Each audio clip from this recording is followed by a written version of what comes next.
స్థానిక సంస్థలు రాబోతున్నాయి. ఎన్ని సీట్లు ఇస్తారు, మనకి ఎన్ని సీట్లు ఇస్తారనేది కాదు కదా, మన నాయకత్వం ఎక్కడ బలంగా ఉంది, మన నాయకత్వం ఎక్కడ గెలవగలుగుతుంది, మన నాయకత్వం చూసి ప్రజలు ఏ విధంగా ఆదరిస్తున్నారో అటువంటి ప్రదేశాలు, అటువంటి ప్రాంతాలు మనం గుర్తించిన తర్వాతే అక్కడ మనం పోటీ చేయగలుగుతాం అనే హక్కు అప్పుడు మనకు వస్తుంది, మనం మాట్లాడగలుగుతాం. అంతేగాని 4 ఫ్లెక్సీలు కట్టుకుని పేపర్లో 4 అడ్వర్టైజ్మెంట్లు వేసుకున్నంత మాత్రాన మన నాయకత్వం రాదు మనకి. అది మాత్రం మీరు గుర్తుపెట్టుకోవాలి. నిలబడాలి, సమస్య పైన నిలబడాలి. నిన్నటి నుంచి ఏదైతే నాదెండ్ల మనోహర్ గారు మాట్లాడినటువంటి ఒక వీడియో అయితే కనుక బీభత్సంగా వైరల్ అవుతుందండి. దాంట్లో కొన్ని సంచలనమైనటువంటి వ్యాఖ్యలు చేశారు నాదెండ్ల మనోహర్ గారు. ఏదైతే రానున్న స్థానిక సంస్థల ఎన్నికల గురించి ఆయన కొన్ని వ్యాఖ్యలు చేశారు. ఎలా అంటే జనసేనలో నేను ఫస్ట్ నుంచి అబ్జర్వ్ చేసింది ఏంటంటే వాళ్ళని భలే మోటివేట్ చేస్తారండి. జనసేనలో కార్యకర్తలు కావచ్చు, నాయకులు కావచ్చు, మోటివేషన్ మాత్రం బీభత్సంగా ఒక స్థాయిలో ఉంటుంది. ఎందుకంటే మీరు మాట్లాడకూడదంటే మాట్లాడినట్టుగా అంత బాగా మోటివేట్ చేస్తారు. ఇప్పుడు ఏంటి అంశం అంటే కనుక రానున్న స్థానిక సంస్థల ఎన్నికల గురించి మనం అన్ని కావాలి, ఇన్ని కావాలి, అక్కడి నుంచి పోటీ చేస్తాం, ఎక్కడి నుంచి పోటీ చేస్తాం, మేము అక్కడ పోటీ చేయాలనుకున్నాం, ఇక్కడ పోటీ చేయాలనుకున్నాం, అలా మీరు అడగవద్దు, మీరు అవన్నీ ఆశలు పెట్టుకోవద్దు. కాబట్టి మనం ఎంత, మనకున్న బలం ఎంత, దీన్నే మోటివేషన్ అంటారు. మరి మోటివేషన్ అంటారో డిమోటివేషన్ అంటారో తెలియదు, కానీ మనం ఎంత, మనకున్న బలం ఎంత.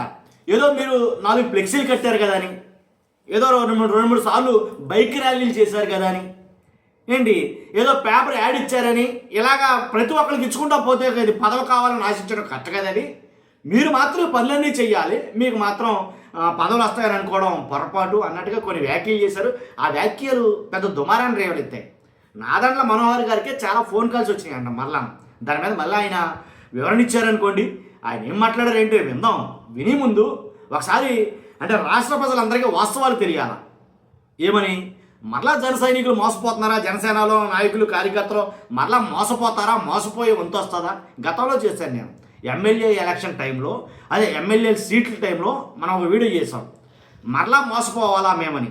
కాబట్టి మరలా పరిస్థితి వస్తుందా జనసేన నాయకులకు కానీ జన సైనికులకు కానీ అంటే కనుక ఏమో చెప్పలేము. నా ఉద్దేశం అయితే కనుక ఒకసారి అవన్నీ విషయాలన్నీ రాష్ట్ర ప్రజలందరికీ తెలియాలంటే మీ బాధ్యతగా మీరు లైక్ చేయండి చెప్తాను. మీరు లైక్ చేస్తే ఎక్కువ మందికి ఇన్ఫర్మేషన్ షేర్ అవుతుంది. కొత్తగా మన ఛానల్ ఇస్తే పక్కాగా సబ్స్క్రైబ్ చేయండి. మీ అమూల్యమైన అభిప్రాయాన్ని కామెంట్ రూపంలో తెలియజేయండి. స్థానిక ఎన్నికలు వస్తున్నాయి, ఎన్ని సీట్లు ఇస్తున్నారో, ఎన్ని సీట్లు తీసుకుంటున్నాం, మనకి ఇచ్చేదంతా వచ్చేదంతా, ఈ లెక్కలు అప్పుడే మొదలైపోయినట్టున్నాయి జనసేనలో.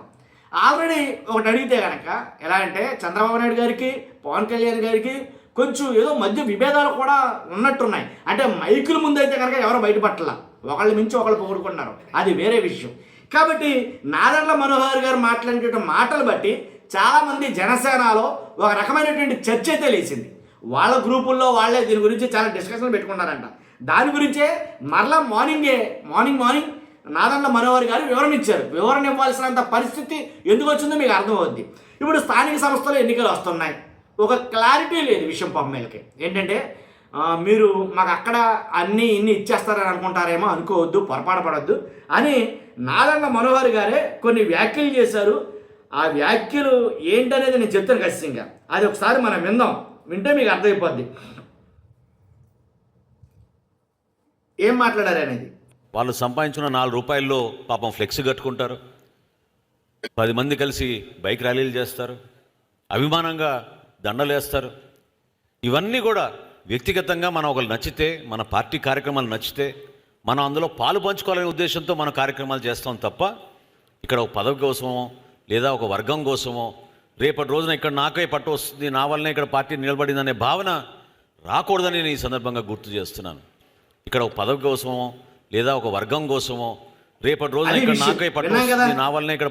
వాస్తవం ఏంటంటే జనసేనలో చాలామంది కూడా ఎమ్మెల్యే స్థానాల్లో కూడా అప్పుడు 60 కావాలి, 70 కావాలి, 50 కావాలి అని చాలా లెక్కలేశారు.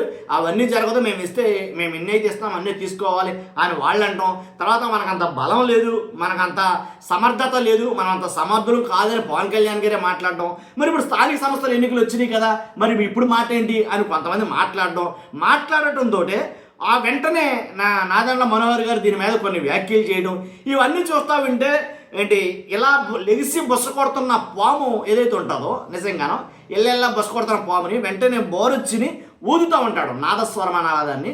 ఊదితే అప్పుడు ఎంత బస్సు కొట్టిన పామైనా సరే ఎల్లెల్లెల్లెల్ల అనుకుంటూ వెళ్ళి బొట్టలో దొరుకుతుంది. అలా చాలాసార్లు మనం చూస్తూ ఉంటాం. కాబట్టి ఇప్పుడు మీరు అనొద్దు అంటే దాని అర్థం ఇప్పుడు మీరు అనవద్దు, మీరు పదవులు ఆశించొద్దు, లేదా అన్ని కావాలి ఇన్ని కావాలి అని మాట్లాడొద్దు అని అప్పుడే పడుకోబెట్టేయడానికి ట్రై చేస్తున్నారా వీళ్ళందరినీ కూడాను అనేది దాని మీద ఎక్కువగా చర్చ అయితే కనుక జనసేనలోనే జరుగుతుంది. విచిత్రం ఏంటంటే కనుక కాబట్టి నాదెండ్ల మనోహర్ గారు మాట్లాడిన వ్యాఖ్యలు అలా అనిపించినాయి చాలామంది కూడా. నాకు కూడా అదే అనిపించింది. ఏంటంటే కనుక మొదలెట్టేశారా అన్నట్టుగా. ఏంటి ఇంకా స్థానిక సంస్థలు రాబోతున్నాయి, ఏంటి పంచాయతీ కావచ్చు, మున్సిపాలిటీలు కావచ్చు, వీటిల్లో పంపకాలు తెగుతాయా అని అంటే కనుక చాలా రాద్ధాంతం అయితే జరుగుతుంది. దాంట్లో ఎలాంటి డౌట్ లేదు. ఎమ్మెల్యే ఎలక్షన్లు వేరే విషయం, ఇప్పుడు జరగబోయే విషయాలు అయితే కనుక. కాబట్టి ఏమన్నా వీళ్ళు సయోధ్యలో ఉన్నారా లేదా అని అంటే కనుక ఎక్కడికక్కడే లోపల చాలా చోట్ల అంతర్గత గొడవలు కుమ్ములట్లు అయితే ఉన్నాయి, లేకపోలా జనసేనలో కావచ్చు, టీడీపీలో కావచ్చు. కాబట్టి కొన్ని చోట్ల బయటపడుతున్నాయి, కొన్ని చోట్ల బయటపడలా. ఇప్పుడు మాత్రం తెగిపోతేమో చాలా మటుకి అని అయితే నాకు అది అనిపించింది. కాబట్టి అంటే అలా జరగకుండా ఉండడం కోసమే ఈ కార్యక్రమాలని ఏమని మీరు ఏదో 3 ఫ్లెక్సీలు కట్టాం కదా అని, అర్థమైందా? ఏదో 4 ఫ్లెక్సీలు కట్టాం కదా, 2-3 సార్లు బైక్ ర్యాలీలు చేశారు కదా అని పదవులు ఆశించాలనుకోవడం తప్పు. అలా ఆశించకూడదు, తప్పు. ఒకవేళ మేము ఇస్తే తీసుకోవాలి తప్ప అని అంటే ఆశించకూడదు అని అంటే కనుక కష్టపడ్డాడు ఖచ్చితంగా పదవిని ఆశించాడు, ఆశించకుండా ఎలా ఉంటాడు. కాబట్టి అంటే జనసేనలో ఏం జరుగుతుందంటే కనుక నాగబాబు గారికి ఎమ్మెల్సీ ఇచ్చినప్పుడే చాలామంది ఒప్పుకోరా. జనసేనలో చాలామంది బయటపడలేదు కానీ చాలామంది ఒప్పుకోవాలా నాగబాబు గారికి ఎమ్మెల్యే ఇచ్చినప్పుడు. అదేంటిది ఆయనకి ఎలా వేస్తారో, ఇది వంశపారంపర్యంగా ఏర్పడిన పార్టీ ఏంటిది కాదు కదా, మరి అలాంటప్పుడు ఎలా వేస్తారో. కష్టపడటం అంటూ వస్తే కనుక కార్యకర్త కష్టపడ్డ కష్టం కూడా ఆయనకి లేదు కదా పెద్దగా అన్నట్టుగా చాలామంది చాలా రకాల వ్యాఖ్యలు చేశారు.